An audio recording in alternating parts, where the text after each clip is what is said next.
টিউটোপিয়া নিয়ে এলো ডিজিটাল সহায়িকা, যেখানে থাকছে প্রত্যেকটি বিষয়ের সব অধ্যায়ের সব প্রশ্ন আর তার উত্তর সহ বিশ্লেষণ, যা পড়লে পরীক্ষার প্রিপারেশনের জন্য আর দরকার পড়বে না কোনো সহায়িকার কোনো সহায়তার। তাই মানে বইয়ের আর কোনো মানে নেই। টিউটোপিয়ার ডিজিটাল সহায়িকা পেতে লক্ষ্য রাখো টিউটোপিয়া লার্নিং অ্যাপের ইউটিউব চ্যানেলে। Hello students, welcome to Tutopia YouTube channel. Tutopia learning অ্যাপের ইউটিউব চ্যানেলে তোমাদের প্রত্যেককে স্বাগত। আমি অনিব্রত স্যার, তোমাদের ইংলিশ টিচার। আজ আমি আবার এসে গেছি with the explanation of a completely new chapter.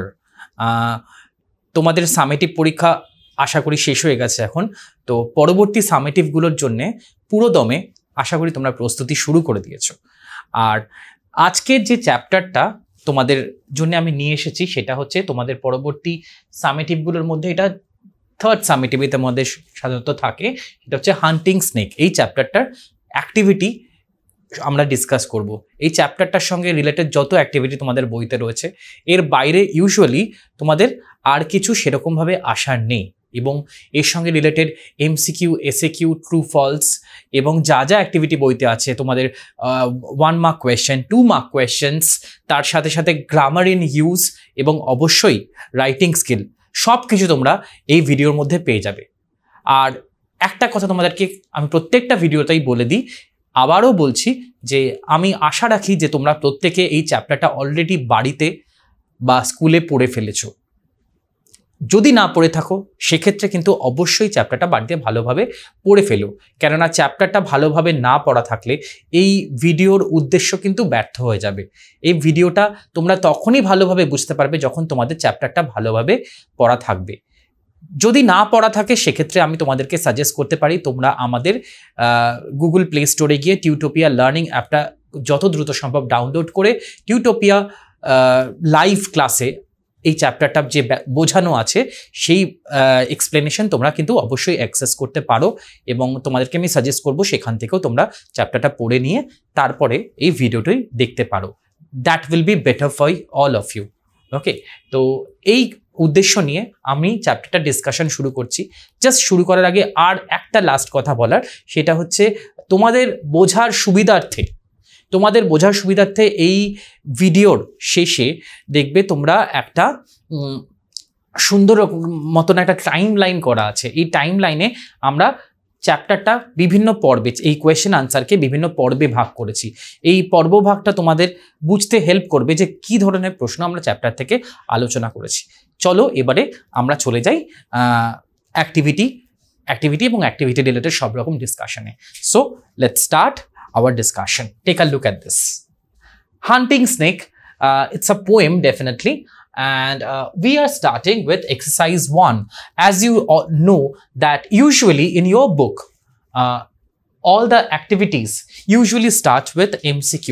A few chapters might be exception, কিন্তু বেশিরভাগ চ্যাপ্টারের পরে ইংলিশের ক্ষেত্রে আমি স্পেশালি বলতে পারি যে তোমাদের কিন্তু এমসিকিউ দিয়ে কিন্তু সাধারণত অ্যাক্টিভিটিগুলো স্টার্ট হয়। So the first exercise includes tick the correct answer from the given alternative. You will be given options or alternative out of which you have to choose the correct answer.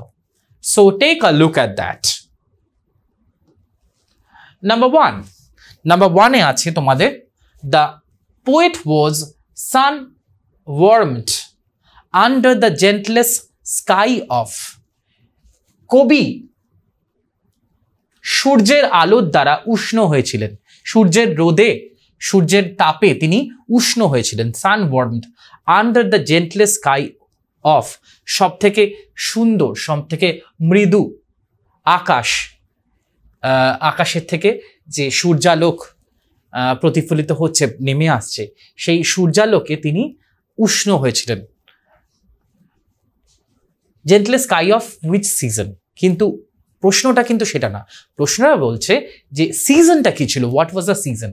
Number A summer, number B winter, number C autumn, number D spring.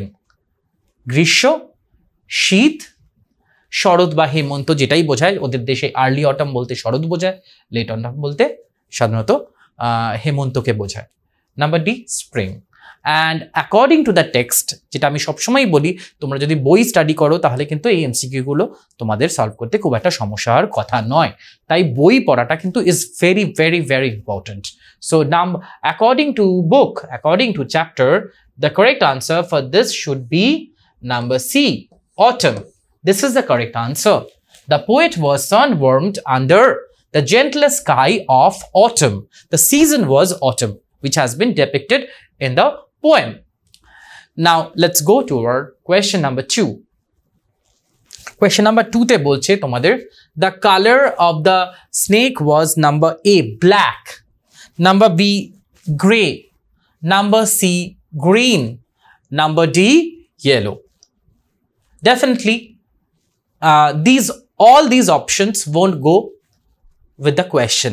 According to the question, the color of the snake was number A, black. It was black in color.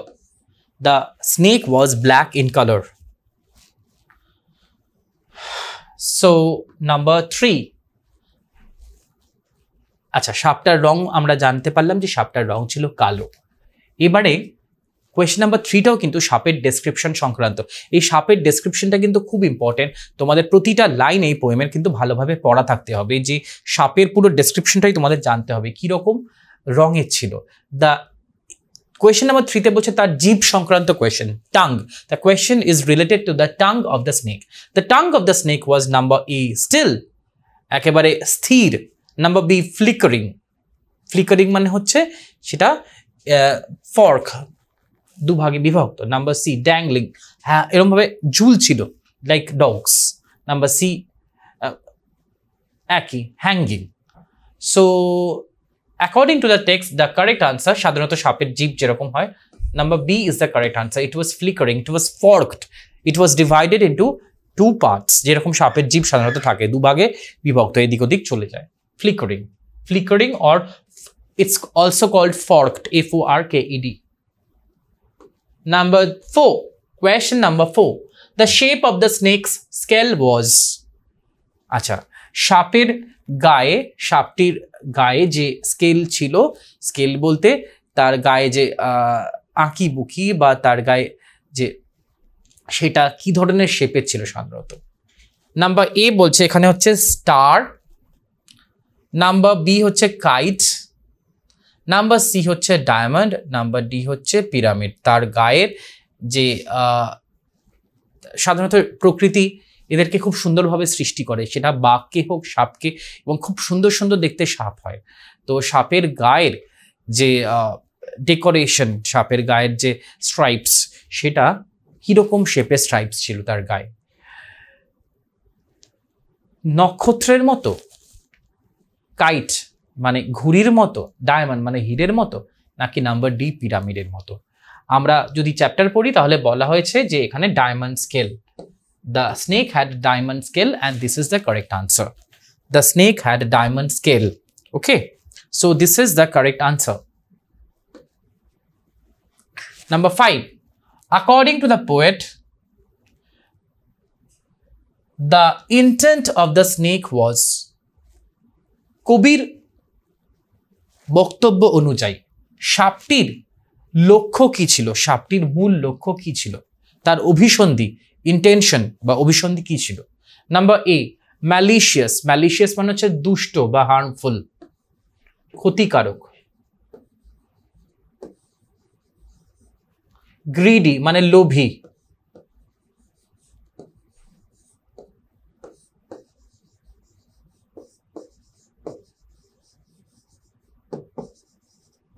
Number D, timid, ভীতু।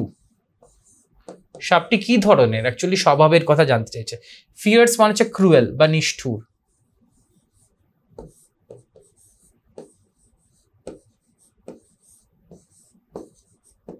ওকে, তো আমরা যদি text দেখি তাহলে দেখব যে যে এটার কারেক্ট আনসার হবে, the intent of the snake was basically fierce. It was fierce. This is the correct answer.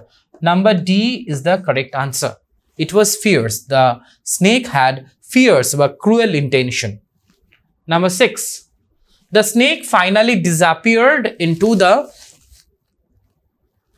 কবিতার শেষে গিয়ে আমরা কি দেখছি, যে সাপটি কিসের মধ্যে গিয়ে অদৃশ্য হয়ে গেল? নাম্বার এ স্যান্ড, বালির ভিতরে, নাম্বার বি গ্রাস, ঘাসের ভিতরে, নাম্বার সি রক, সে পাথরের ভেতরে, নাকি নাম্বার ডি স্ট্রিম, নদীর ভেতরে? কোনটা উত্তর হবে? আমরা যদি টেক্সট দেখি তাহলে দেখবো the correct answer should be grass. ঘাসের মধ্যে সে লুকিয়ে গেল, অদৃশ্য হয়ে গেল। অদৃশ্য হয়ে গেল মানে সে অদৃশ্য হলো না। Don't think that the snake became invisible, the snake basically hid under the grass. আমরা মোটামুটি এমসিকিউ এখানে আলোচনা করলাম। এমসিকিউ যা যা রয়েছে, তোমাদের 6টা এমসিকিউ রয়েছে অ্যাক্টিভিটিতে, সেই 6টা এমসিকিউ আমরা আলোচনা করলাম। কিন্তু পরবর্তী প্রশ্নে যাওয়ার আগে জাস্ট তোমাদের আমি একটা প্রশ্ন করে নিতে চাই, সেটা হচ্ছে তোমরা এই 6টা এমসিকিউ এর মধ্যে এক্স্যাক্টলি কটা ঠিক করলে? এটা আমি সবসময়ই জিজ্ঞেস করি, বিকজ এমসিকিউ যদি তোমাদের সব কটা ঠিক না হয়ে থাকে তাহলে বুঝতে হবে তোমাদের প্রিপারেশনে কোনো না কোনো খামতি হচ্ছে, কোনো না কোনো ভুল থেকে যাচ্ছে। কিন্তু এটা তো একেবারেই কাম্য নয়, কারণ আমরা আশা রাখবো যেহেতু তোমরা খুব ভালো স্টুডেন্ট, খুব মনোযোগী, তোমরা ভালোভাবে পড়াশোনা করার চেষ্টা করছো, বিভিন্ন রকম প্রতিকূলতা থাকা সত্ত্বেও আমরা আশা করব যে তোমরা সব কটা কোয়েশ্চেনই রাইট করবে। এবং প্রিপারেশন ভালোভাবে করতে গেলে যেটা আমাদের খুব ভালোভাবে করা দরকার সেটা হলো স্টাডি ফ্লো এক্স্যাক্টলি কি সেটা আমাদের জেনে রাখা দরকার। তো চলো আমরা একটু দেখে নিই যে স্টাডি ফ্লো বস্তুটি বা স্টাডি ফ্লো এর আইডিয়াটা বেসিক্যালি কি রকম। ক্লাস 9-এর ছাত্রছাত্রীদের জন্য টিউটোপিয়া নিয়ে এলো মেগা স্টাডি প্যাক। পরীক্ষায় দুর্দান্ত রেজাল্ট করতে গেলে যা হতে পারে তোমার নিশ্চিত সাফল্যের সহায়ক। পরীক্ষায় ভালো রেজাল্ট করতে গেলে প্রিপারেশন হতে হবে একেবারে সলিড, আর তার জন্য অনুসরণ করতে হবে যথাযথ স্টাডি ফ্লো। চলো এক ঝলকে দেখে নেওয়া যাক কি হওয়া উচিত তোমার স্টাডি ফ্লো, অর্থাৎ তুমি কিভাবে পড়লে সেই পড়াটা আর কখনো ভুলবে না, আর পরীক্ষায় ভালো নম্বরও পাবে।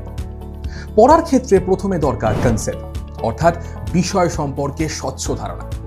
প্রত্যেকটা সাবজেক্টের প্রত্যেকটা চ্যাপ্টার কারোর থেকে বুঝে নেওয়া, তারপর সেই বিষয় রিলেটেড প্রত্যেকটা ডাউটকে ক্লিয়ার করা। এরপরে তৃতীয় ধাপ, সেই চ্যাপ্টারটার উপর সংক্ষেপে একটা ব্রিফ নোট পড়া, এবং চতুর্থ ধাপ হলো সেই চ্যাপ্টারের সম্ভাব্য প্রশ্নোত্তরগুলোকে পড়ে ফেলা, যার উপর নির্ভর করবে তোমার পরীক্ষার সাফল্য। এরপর তোমার প্রস্তুতি কত দূর তার জন্য তোমাকে দিতে হবে চ্যাপ্টার ওয়াইজ মক টেস্ট। তবে শুধুমাত্র টেস্ট দিলেই কিন্তু হবে না, বিশেষজ্ঞ কোনো শিক্ষককে দিয়ে সেই উত্তরপত্র চেক করিয়ে বুঝে নিতে হবে কোথায় কোথায় খামতি রয়েছে। যদি টেস্টের ফল ভালো হয় তবে বুঝতে হবে তোমার প্রস্তুতি কমপ্লিট, এবার তুমি পরের অধ্যায় যেতে পারো। আর ফল খারাপ হলে এই পুরো প্রক্রিয়াটা আরও একবার রিভাইজ করতে হবে। তবে বলে রাখি, তোমার এই প্রস্তুতির ক্ষেত্রে তোমার সাহায্য করতে পারে পশ্চিমবঙ্গ বোর্ডের বাংলা মাধ্যমে ছাত্রছাত্রীদের পড়াশোনার জন্য একমাত্র অ্যাপ টিউটোপিয়া। এই পুরো স্টাডি ফ্লোর জন্য টিউটোপিয়াই হলো অল ইন ওয়ান সলিউশন। কিভাবে? Step 1, concept video. টিউটোপিয়া অ্যাপে প্রত্যেক অধ্যায়ের বিষয়গুলো ছোট ছোট টপিকে ভেঙে নিয়ে গ্রাফিক্স অ্যানিমেশনের সাহায্যে এমনভাবে বোঝানো হয়েছে যা তোমাদের পড়তেও ভালো লাগবে আর মনেও থাকবে। Step 2, live class and doubt clearing. Tutopia live ক্লাসে সেই বিষয়গুলোই বোঝানো হয় বিশদে। পাশাপাশি প্রত্যেকটা ক্লাসে থাকে ডাউট ক্লিয়ারিং সেশন, যেখানে সরাসরি তোমাদের সমস্ত ডাউট বা সংশয়ের নিরসন হতে পারে। Step 3, brief notes. নোটসের জন্য টিউটোপিয়ায় তোমরা পাবে স্মার্ট নোটস, যেখানে সংক্ষেপে টু দি পয়েন্টে অধ্যায়ের ব্রিফ নোট তো করাই রয়েছে। Step 4, question and answer. আমাদের অ্যাপের নোটসে প্রশ্নোত্তরের আলোচনা তো থাকছেই, সেই সঙ্গে একটা অধ্যায়ের সব রকমের প্রশ্নোত্তরের জন্য এখন তোমাদের কাছে থাকছে ইউটিউবের এই ক্লাসগুলো, অর্থাৎ টিউটোপিয়া ডিজিটাল সহায়িকা। Step 5, mock test. টেস্ট দেওয়ার জন্য টিউটোপিয়া থাকছে প্রত্যেকটা বিষয়ের অধ্যায় ভিত্তিক mock test. Step 6, answer sheet checking and model answer. উত্তরপত্রের ছবি তুলে আমাদের কাছে পাঠিয়ে দিলে বিশেষজ্ঞ শিক্ষক খাতা দেখে তোমায় জানিয়ে দেবেন তোমার পরীক্ষার মার্কস এবং তাদের পরামর্শ। সেই সঙ্গে তোমরা পেয়ে যাবে মডেল উত্তরপত্র, যা দেখে তোমরা বুঝতে পারবে কিভাবে লিখতে হয়, কোনো একটা প্রশ্নের আদর্শ উত্তর। তাহলে হলো কিনা তোমার পারফেক্ট স্টাডি ফ্লো এর অল ইন ওয়ান সলিউশন? আর এই সব কিছু নিয়েই নবম শ্রেণীর ছাত্রছাত্রীদের জন্য টিউটোপিয়ার এই মেগা স্টাডি প্যাক। বিশদে জানতে ফোন করো এই নাম্বারে। তো তোমরা দেখলে তো স্টাডি ফ্লো বস্তুটি এক্স্যাক্টলি কীরকম হয়। তো চলো এবারে আমরা আমাদের পরবর্তী প্রশ্নে চলে যাই। Exercise number 2, answer the following questions within 25 ওয়ার্ডস। সাধারণত 25 ওয়ার্ডসের মধ্যে বললে তোমাদের সাধারণত নির্দিষ্ট শব্দ বেঁধে দিলে যে এই শব্দের মধ্যেই তোমাদেরকে উত্তর দিতে হবে, তাহলে কিন্তু you have to be very careful about maintaining the word limit. Word limit maintain করাটা কিন্তু তোমাদের পক্ষে খুবই প্রয়োজন। ওয়ার্ড লিমিট মেনটেন না করলে কিন্তু সমস্যা হয়ে যাওয়ার চান্সেস আছে। So take a look at this. Number 1, question number 1. How did the snake appear as it was moving through the grass? যখন সাপটি ঘাসের মধ্য দিয়ে মুভ করছিল তাকে দেখতে কেমন লাগছিল? How did it look? Number 1, question number 1 and answer. The snake's head was down. সাপটির মাথা ছিল এরকম ঝোঁকানো, কমা its tongue was flickering. এটা সাপটির জিভটা ছিল এরকম দুভাগে বিভক্ত, যেরকম fork tongue, as I was telling in one of the MCQs. And with a reeling motion it quested through the parting grass. এবং সাপটি হঠাৎ করে এরকম এঁকে বেঁকে কি করলো? It quested through the parting grass. হ্যাঁ, যেখানে ঘাস দুভাগে বিভক্ত হয়ে গেছে তার মধ্যে দিয়ে এটা হঠাৎ করে যাওয়া শুরু করলো। Question number 2. What did the poet and her companions do when the snake was gone? যখন সাপটি চলে গেল, কবি এবং তার যে বন্ধু বান্ধবরা ছিল, তার যে সাথীরা ছিল, তারা ঠিক এক্স্যাক্টলি কিভাবে রিয়াক্ট করলো? তাদের রিয়াকশনটা ঠিক কিরকম ছিল? তারা কি করলো? Number 2, answer. When the snake was gone, comma, the poet and her companions took a deeper breath. যখন সাপটি চলে গেল, কবি এবং তার সাথীরা, তারা বন্ধুরা, তারা খুব জোরে একটা গভীর শ্বাস নিল। তার আগে তারা শ্বাসরুদ্ধ করে সাপটিকে দেখছিল, কেননা তারা বেসিক্যালি ভয় পেয়ে গেছিল। যে কোনো মানুষই সামনে যদি একটা বড় সাপ দেখে তাহলে ভয় পেয়ে যাবে। সাপকে ভয় পায় না বা কুমিরকে ভয় পায় না, সরীসৃপ জাতীয় প্রাণীদের ভয় পায় না, এরকম মানুষ পৃথিবীতে খুব কম আছে। Looked at each other and went on. তারা পরস্পরের দিকে দেখলো এবং তারপরে তারা চলে গেল। চলো পরবর্তী প্রশ্নে চলে যাওয়া যাক। Rewrite the following sentences as directed. এক্ষেত্রে তোমাদের যেটা দেখতে হবে সেটা হচ্ছে ট্রান্সফরমেশন অফ সেন্টেন্সেস বা বাক্য পরিবর্তন। তোমরা এর আগের ক্লাসে ডেফিনেটলি ট্রান্সফরমেশন অফ সেন্টেন্সেস শিখেছো এবং এখনও ডেফিনেটলি শিখছো। বিভিন্ন ধরনের বাক্য পরিবর্তন হয়, তোমরা বাংলাতেও করেছো বা তোমাদের মাতৃভাষা যেটাই হোক না কেন তাতে নিশ্চয়ই শিখেছো ট্রান্সফরমেশন অফ সেন্টেন্সেস, এবং ইংলিশেও শিখেছো। তো now we are going to discuss this questions. নির্দেশ অনুযায়ী বাক্য পরিবর্তন করতে হবে। তো চলে যাওয়া যাক বইয়ের অ্যাক্টিভিটিটা কীরকম রয়েছে। Question number 1, how happy we are here. এখানে আমরা কতটা খুশি? এক্সক্লেমেশন মার্ক দেওয়া আছে। Exclamation mark is reflective of emotion. যেখানে এক্সক্লেমেশন মার্ক থাকে বুঝতে হবে সেটা হচ্ছে বিস্ময়সূচক বা আবেগসূচক বাক্য। Through this types of sentences we express hour emotions. আমাদের আবেগ আমরা প্রকাশ করি যেখানে বিস্ময়সূচক বা আবেগসূচক চিহ্ন থাকে। সো এখানে কিন্তু হ্যাপি বলেছে, তার মানে the mood which has been expressed through this sentence is of joy. And according to the instruction, change into an assertive sentence. এটাকে তোমাকে নির্দেশক বাক্য বা স্টেটমেন্টে কনভার্ট করতে হবে, which ends with normal full stop. ওকে, তোমাকে এটাকে নির্দেশক বাক্য বা স্টেটমেন্টে কনভার্ট করতে হবে। How happy we are here. তোমরা রুল জানো যে সাধারণত যখন আমরা এক্সক্লেমেটরি সেন্টেন্স থেকে অ্যাসার্টিভ সেন্টেন্সে যাই, এই ধরনের WH ওয়ার্ডগুলোকে বাদ দিয়ে দিতে হয় এবং এক্সক্লেমেশন মার্ক সেটাকে বাদ দিয়ে সেটা রিপ্লেস হয়ে গিয়ে হয় ফুল স্টপ, এবং এইগুলোর জায়গা পরিবর্তন হয়ে যায়। এবং যেহেতু এই যে WH ওয়ার্ডটাকে সরাচ্ছি, এটা দিয়ে সাধারণত অনেকখানি বোঝানো হচ্ছে, তো এটাকে রিপ্লেস করি হচ্ছে আমরা ভেরি দিয়ে সাধারণত। সাধারণত ভেরি দিয়ে রিপ্লেস করে থাকি। তো রুলটা কিরকম হবে দেখো, উত্তরটা হবে we are very happy here. কি করলাম আমি, উইটাকে আগে নিয়ে এলাম, যেহেতু আমরা ফুল স্টপে চেঞ্জ করব, হাউ দিয়ে সেন্টেন্স শুরু হবে না, যেহেতু আমরা নির্দেশক বাক্যে চেঞ্জ করছি। উই দিয়ে সেন্টেন্স শুরু করছি, তারপরে ভার্ব বসালাম। সেন্টেন্সের ফরম্যাট অনুযায়ী আমরা জানি স্টেটমেন্টের ক্ষেত্রে প্রথমে সাবজেক্ট বসে, তারপরে ভার্ব আসে। উই আর, আর হাউ এর জায়গায় আমি হাউটাকে তুলেছি বলে একটা ভেরি ইউজ করলাম। We are very happy here. Happy here বলে আমি এখানে ফুল স্টপ বসিয়ে দিলাম এক্সক্লেমেটরি মার্কের জায়গায়। So we are very happy here. This is the right answer for this question. আচ্ছা, এরপরে আমরা যাব হচ্ছে question number 2। Everybody knows the name of Tagore. Okay, everybody knows the name of Tagore. প্রত্যেকে রবীন্দ্রনাথ ঠাকুরের নাম জানে, ঠাকুরের নাম জানে। Change into an interrogative sentence. এটাকে প্রশ্নবোধক বাক্যে বা interrogative sentence which ends with question mark, এই ধরনের প্রশ্নে তোমাদেরকে চেঞ্জ করতে হবে। এই ধরনের প্রশ্নে যেটা রুল সেটা হচ্ছে যে যদি আনসারটা মানে যদি স্টেটমেন্ট দেওয়া থাকে অ্যাফার্মেটিভ সেন্টেন্সে, যদি স্টেটমেন্টটা পজিটিভ বা অ্যাফার্মেটিভ সেন্টেন্স হয়, কোয়েশ্চেনটা যখন আমরা এটাকে কনভার্ট করব, কোয়েশ্চেনটা কিন্তু নেগেটিভ কোয়েশ্চেন করতে হয়। যেমন ধরো রয়েছে এভরিবডি, সেক্ষেত্রে আমরা কিন্তু আচ্ছা এটা আমি রিভিল করছি না, উত্তরটা দেখলে তোমরা জিনিসটা বুঝতে পারবে, কেননা তাহলে I don't want to give spoiler for this.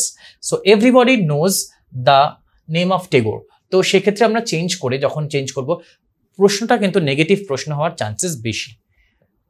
দেখে নি, who does not know the name of Tagore. প্রত্যেকে রবীন্দ্রনাথ ঠাকুরের নাম জানে। তো আমরা যখন কনভার্ট করছি তাহলে জিজ্ঞেস করব যে কে রবীন্দ্রনাথ ঠাকুরের নাম জানে না। এটার উত্তর হচ্ছে everybody knows the name of Tagore.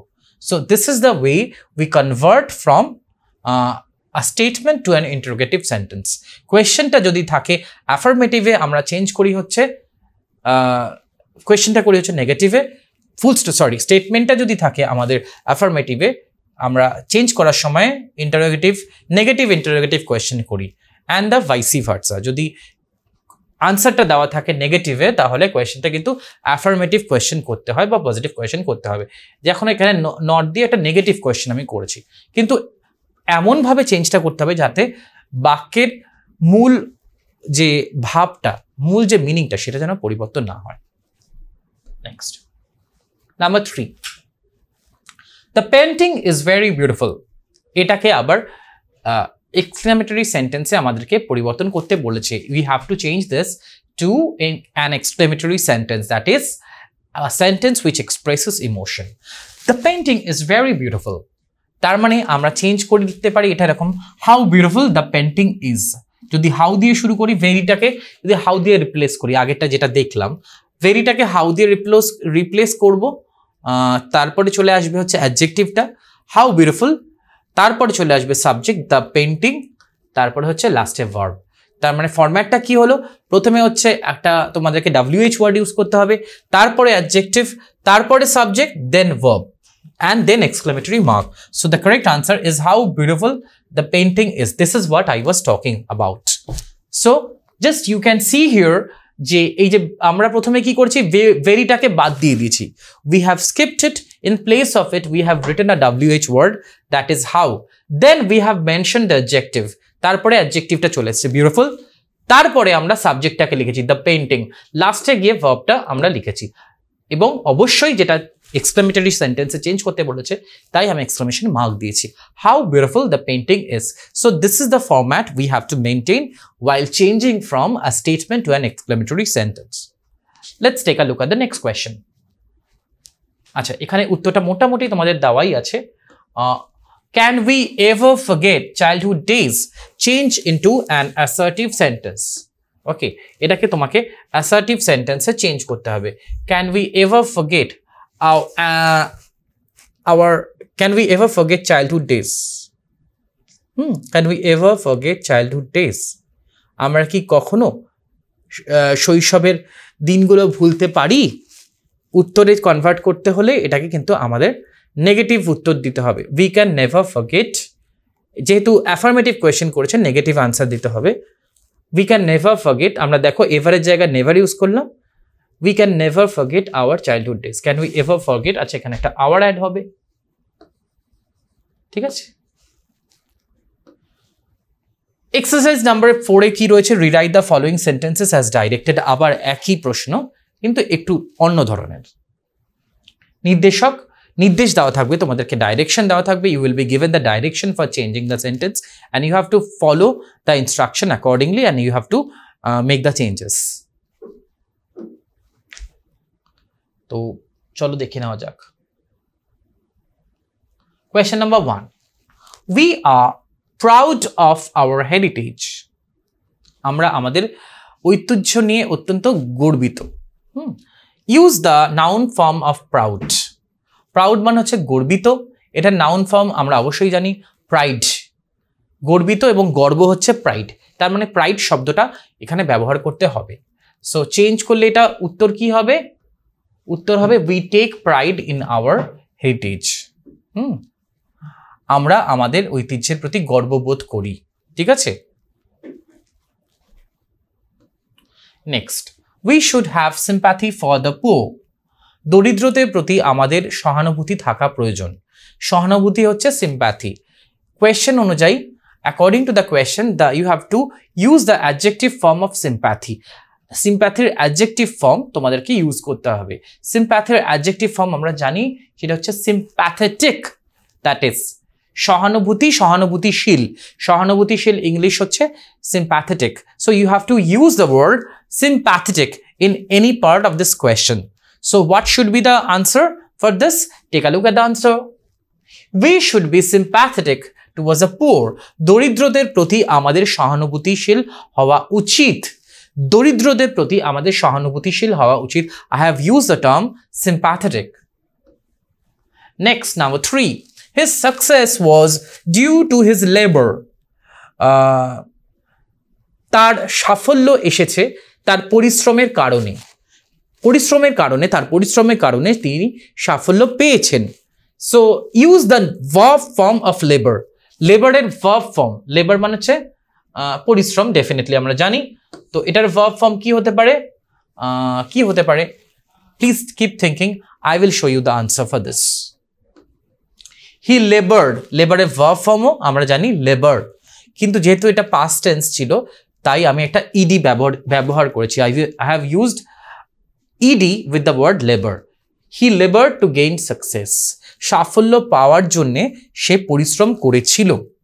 সাফল্য অর্জন করার জন্যে, গেইন মানে হচ্ছে অর্জন করা বা পাওয়া, সাফল্য অর্জন করার জন্যে সে পরিশ্রম করেছিল। ইডি কেন লাগালাম? বিকজ এখানে ওয়াজ রয়েছে, it is past tense. So with the verb I have use ED. Okay, take a look at this. Next, the song of the nightingale is very sweet. Nightingale একটি ইউরোপের সাধারণত দেখা যায় একটি পাখি, খুব মিষ্টি তার কণ্ঠস্বর, আমাদের দেশের কোকিলের মতন definitely. So the song of the nightingale is very sweet. নাইটিঙ্গেলের গানটি খুব মিষ্টি। Use the adverb form of sweet. Sweet এটি একটি অ্যাডজেক্টিভ, এটার অ্যাডভার্ব ফর্ম তোমাদেরকে ইউজ করতে হবে। আমরা জানি what is adverb. Adverb means add verb. When you add something to the meaning of a verb, যখন ভার্বের সাথে কিছু অ্যাড করা হয় তাকে বলে অ্যাডভার্ব। ভার্বের সম্পর্কে বা অ্যাডজেক্টিভের সম্পর্কে আমরা যেটা বলি সেটা হচ্ছে adverb. When we add something to the meaning of a verb, that is called adverb. Verb বা অ্যাডজেক্টিভের সম্পর্কে আমরা জানি, নাউনের বা প্রোনাউনের সম্পর্কে যেটা বলা হয় সেটা অ্যাডজেক্টিভ, যেটা নাউন বা প্রোনাউনের দোষ, গুণ, অবস্থা ইত্যাদিকে ডেসক্রাইব করে তাকে বলা হয় অ্যাডজেক্টিভ। তেমনি অ্যাডজেক্টিভ অথবা ভার্বকে যে ডেসক্রাইব করে সেটা হচ্ছে adverb. Adverb, it is adding something, it is improvising upon the meaning of a verb or an adjective. So use the adverb form of sweet. আমরা জানি সাধারণত এই ধরনের অ্যাডভার্ব ফর্মে চেঞ্জ করতে গেলে অনেক সময় আমরা ly-টা অ্যাড করে দিই। এটা হচ্ছে adverb of manner.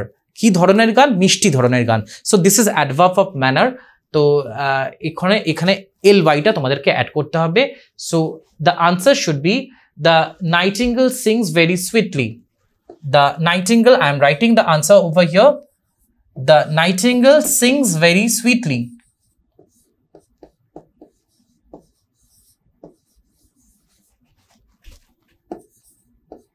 This should be the answer. The nightingale sings very sweetly. আশা করি তোমরা সবাই এই আনসারগুলো খাতায় নোট করছো। যদি না নোট করে থাকো অবশ্যই খাতা খুলে নাও এবং খাতা খুলে এগুলো তোমরা খাতায় নোট ডাউন করতে থাকো। The nightingale sings very sweetly. Nightingale খুব মিষ্টিভাবে গান করে। এসে গেছি হচ্ছে আমরা এই চ্যাপ্টারে, এমনিতে আমাদের এক্সারসাইজ কম, তো এক্সারসাইজ 5-এ রয়েছে তোমাদেরকে একটা নিউজ পেপার রিপোর্ট লিখতে হবে। নিউজ পেপার রিপোর্ট বস্তুটি কি? নিউজ পেপার রিপোর্ট বলতে হচ্ছে যে তোমাদের একটি সংবাদ প্রতিবেদন যেটা, সেটা তোমাদের লিখতে হবে within 100 words on a boat capsize. একটি বোট ক্যাপসাইজ মানে হচ্ছে ডুবে যাওয়া, ওকে, সিঙ্ক, বোট সিঙ্কিং, একটি নৌকা ডুবির বিষয়ে তোমাদেরকে অনধিক 100 শব্দের মধ্যে একটি সংবাদ প্রতিবেদন রচনা করতে হবে। You have to write a newspaper report on the capsize or the sinking of a boat. Use the following points. পয়েন্টসগুলো এখানে দেওয়া আছে, ঠিক আছে? পয়েন্টসগুলো ইউজ করে তোমাদেরকে করতে হবে। কি কি রয়েছে দেখো, প্লেস তোমাদেরকে যেটা প্রথমত দিতে হবে, জায়গা, কোথায় হয়েছে ঘটনাটা, তারপরে ডেট, তারিখ দিতে হবে, number of people in the boat, কজন লোক ছিল সেই নৌকায়, যে নৌকা ডুবিয়ে হয়েছে তাতে কজন লোক ছিল, কজ, কারণ, কি কারণে নৌকাটি ডুবলো, ক্যাজুয়ালিটিস, ক্যাজুয়ালিটিস মানে হচ্ছে ক্ষয়ক্ষতি, কি কি ক্ষয়ক্ষতি হলো এই নৌকা ডুবির কারণে, রেস্কিউ অপারেশনস, রেস্কিউ অপারেশন বলতে কি বোঝায়? উদ্ধার কার্য, ঠিক আছে? উদ্ধার কার্যে সাধারণত পুলিশ এবং সাধারণত ডুবুরি এবং যারা এই ধরনের কাজ টিম নিযুক্ত করে হচ্ছে সরকার থেকে। তো উদ্ধার কার্য এবং steps taken by the government, সরকার এই বিষয়ে কি পদক্ষেপ গ্রহণ করেছে এই নৌকাডুবির পরে। ডেফিনেটলি এটা অনেক মানুষের ক্ষতি, তো সরকারের দায়িত্ব রয়েছে যে এই সমস্যার হাত থেকে ডেফিনেটলি এই সমস্যার থেকে মানুষকে অন্তত কিছুটা পরিত্রাণ দেওয়া। অবশ্যই যারা মারা গেলেও তাদের তো কোনো ক্ষতিপূরণ সেভাবে হয় না, কেননা মৃত্যুকে যত টাকাই বা যাই দাও না কেন সেই মৃত্যুর ক্ষতিপূরণ কোনো হয় না, কিন্তু ডেফিনেটলি যাদের পরিবারের লোক গেছে তাদেরকে কোনো না কোনোভাবে আর্থিক সাহায্য বা কোনো না কোনোভাবে অন্যরকম সাহায্য করে ক্ষতিপূরণ অবশ্যই দেওয়া যায়। তো চলো দেখে নেওয়া যাক আমি কিভাবে জিনিসটাকে লিখেছি। নিউজ পেপার রিপোর্টের ক্ষেত্রে এক্সকিউজ মি, যেটা তোমাদের মাথায় রাখতে হবে যে প্রথমে এখানে একটা টাইটেল দিতে হয়। আমি টাইটেল দিয়েছি বোট ক্যাপসাইজড নিয়ার নৈহাটি, নৈহাটির কাছে নৌকাডুবি হয়েছে। তো আমি জায়গাটা এবারে আন্ডারলাইন করে দিয়েছি আমি টাইটেলটা, দেখো এখানে কি সুন্দরভাবে টাইটেলটাকে আন্ডারলাইন করছি, বোট ক্যাপসাইজ নিয়ার নৈহাটি। তারপরে আমি জায়গাটার নাম দিয়েছি যেখানে এটা হয়েছে, নৈহাটি। এবার নৈহাটি কোন রাজ্যে কোন জেলায় অবস্থিত সেটা আমি বলে দিয়েছি, নৈহাটি। তোমরা চাইলে এটা আন্ডারলাইনও করতে পারো, নিয়ার নৈহাটি কমা হুগলি 21 জানুয়ারি, ঠিক আছে? এটা আমি মেনশন করেছি, তারপর একটা কোলন দিয়ে শুরু করেছি। আচ্ছা, এবারে একদম ওপেনিং লাইনে আমি বলছি, in a tragic accident last evening near Naihati around 40 people lost their lives in boat capsize. একটি দুর্ভাগ্যজনক দুর্ঘটনায়, যেটা গত সন্ধ্যায় নৈহাটির কাছে ঘটেছে, একটি নৌকা ডুবিতে 40 জন ব্যক্তি তাদের প্রাণ হারিয়েছে, 40 জন ব্যক্তি নিহত হয়েছে। তা প্রথমেই তোমরা তারিখ দেখলে পয়েন্ট অনুযায়ী তারিখ এবং সময় আমরা বলে দিলাম, স্থান, place, date, we have mention that. Along with that we have also started with the number of people who have died in this accident, in this boat capsize. তারপরে আমরা কজ, যেটা ওরা চেয়েছে কারণ, সেটাকে ব্যাখ্যা করছি। এটা হচ্ছে cause, due to overburden of the boat, ওদের যা যাত্রী সংখ্যা হওয়া উচিত, সেই নৌকার যা ক্যাপাসিটি, সেই ক্যাপাসিটিকে অতিক্রম করে ওরা অতিরিক্ত যাত্রী তুলেছিল নৌকাতে। অবশ্যই নৌকা তারপরে টানতে পারেনি, নৌকা সেই মানে যাত্রীর ওজন, যাত্রীভার গ্রহণ করতে পারেনি, সামলাতে পারেনি, এবং তার ফলস্বরূপ নৌকাডুবি হয়েছে। Due to overburden on the boat sudden accident took place which took lives. হ্যাঁ, অতিরিক্ত ওজনের কারণে বোটটি হঠাৎ করে এই দুর্ঘটনা ঘটলো এবং তার ফলে প্রচুর মানুষের প্রাণ গেল। There were approximately 47 people, of which 7 were saved. মোটামুটি 47 জন লোক ছিল সেই নৌকায়, তাদের মধ্যে 7 জনকে বাঁচানো গেছে। ইমিডিয়েটলি আফটার দ্য অ্যাক্সিডেন্ট, এবারে হচ্ছে রেস্কিউ অপারেশন পয়েন্টে ছিল। পয়েন্টগুলো কিন্তু তোমাদের প্রত্যেকটা কিন্তু এক্ষেত্রে কভার করতে হবে, পয়েন্ট কিন্তু কভার করতে হবে, না হলে কিন্তু তোমার রিপোর্ট রাইটিংয়ে প্রচুর গাফিলতি বা খামতি থেকে যাবে। Immediately after the incident, a rescue team went to the spot and saved the lives of 7 people.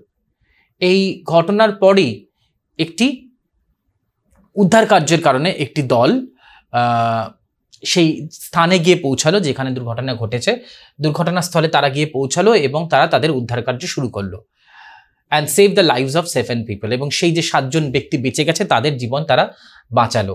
তারা নয়তো তারাও হয়তো ডুবে মরতো বা তারাও কোথাও আটকে থাকতো এবং ক্রমশ মারা যেত। গভর্নমেন্ট, এবার হচ্ছে সরকার কি পদক্ষেপ গ্রহণ করেছে সেই বিষয়ে আমি একটু আলোকপাত করছি, যেহেতু সরকারের পদক্ষেপ বা সরকারের যে সঠিক সিদ্ধান্ত, সরকারের সঠিক সিদ্ধান্ত ছাড়া তো এই সমস্ত সমস্যার সমাধান হওয়া সম্ভব নয়। তাই সরকারের তরফ থেকে কি পদক্ষেপ গ্রহণ করা হয়েছে সেটা আমি লিখেছি। Government has assured help to the families of the people who lost their lives.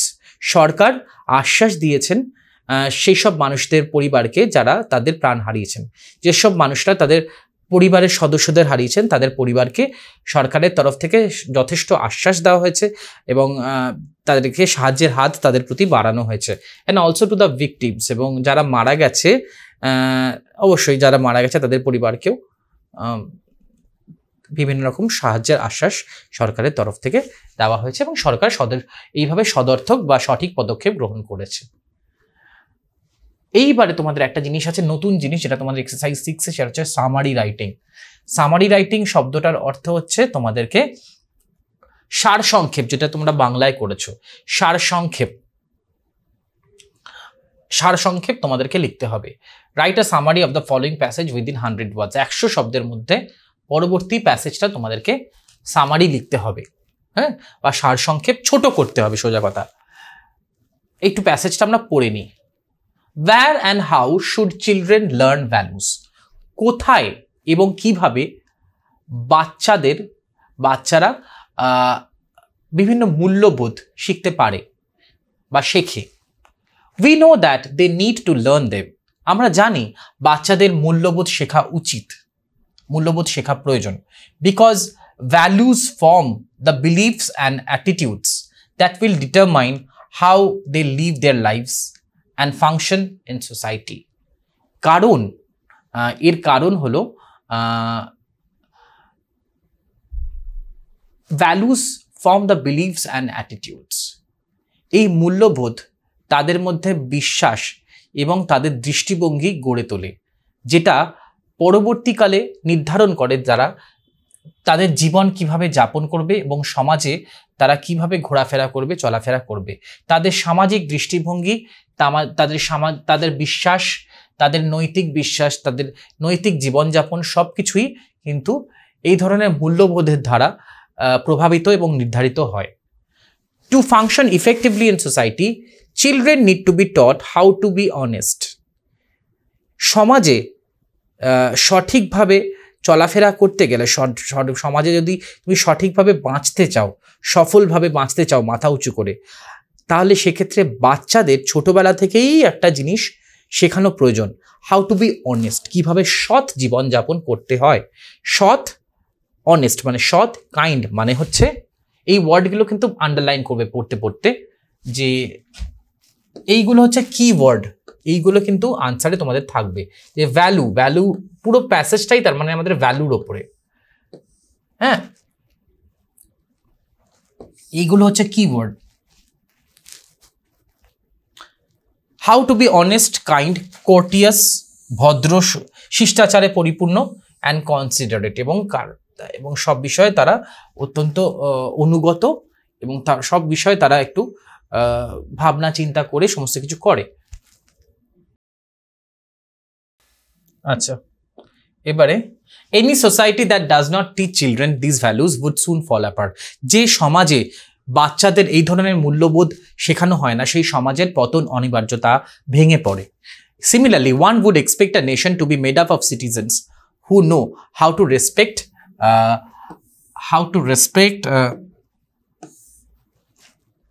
other people and their property. আমরা আশা করি যে একটি জাতিতে এমন কিছু নাগরিক থাকবে যারা জানে কিভাবে মানুষকে শ্রদ্ধা করতে হয় এবং তাদের সম্পত্তিকে শ্রদ্ধা করতে হয়। These citizens should also understand the value of humility. Humility means modesty or politeness, হ্যাঁ, শিষ্টাচার, ভদ্রতা, হ্যাঁ। তো wait for a while, let me write the meaning, then I'm explaining. These citizens should also understand the values of humility and self-control. এবং তার সাথে সাথে শিষ্টাচার এবং আত্মনিয়ন্ত্রণের মূল্যবোধ, আত্মনিয়ন্ত্রণের প্রয়োজন বোধ তাদেরকে শেখা উচিত। দে শুড অ্যাপ্রিশিয়েট কারেজ, এবং তাদের উচিত সাহসকে সম্মান করা, সাহসের প্রশংসা করা, and be willing to care of those weaker than themselves. সাহসের প্রশংসা করা এবং তাদের থেকে যারা দুর্বল তাদেরও প্রশংসা করা।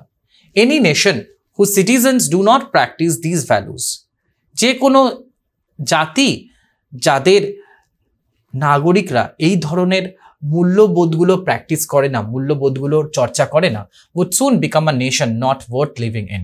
আস্তে আস্তে সেটা এমন একটি জাতিতে পরিণত হয়, এমন একটি দেশে পরিণত হয় যেখানে আমরা যেটা বাস করার অনুপযোগী হয়ে ওঠে। Teaching this values to children can not be delayed. এবং বাচ্চাদের এই ধরনের ভ্যালু শেখানোর ক্ষেত্রে আমাদের কিন্তু দেরি করা উচিত না। এই ধরনের মূল্যবোধ কিন্তু আমাদেরকে দ্রুত শেখাতে হবে ছোটবেলা থেকেই। এবং মূল্যবোধ ছোটবেলা থেকেই যে কোনো ফ্যামিলিতে মূল্যবোধের শিক্ষা দেওয়াটা উচিত। Charity begins at home and school is the temple of learning. এই দুটো জিনিস কিন্তু ছোটবেলা থেকে মাথায় রাখা উচিত।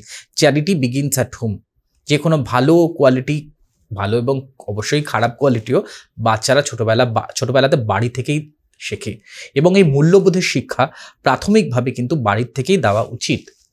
This is because unlike young animals whose instincts are often highly developed at birth, একদম ছোট মানে পশুদের যারা শিশু, হ্যাঁ, তাদের যেমন বিভিন্ন ধরনের ইনস্টিংক্ট, তাদের যেমন বিভিন্ন ধরনের বোধ, সেটা জন্ম থেকেই তৈরি হয়ে যায়। হিউম্যান বেবিজ আর টোটালি ডিপেন্ডেন্ট। মানুষের কিন্তু বাচ্চারা ছোটবেলা থেকে বাবা মায়ের উপর পুরোপুরি নির্ভরশীল থাকে। আচ্ছা, human beings have emotional needs.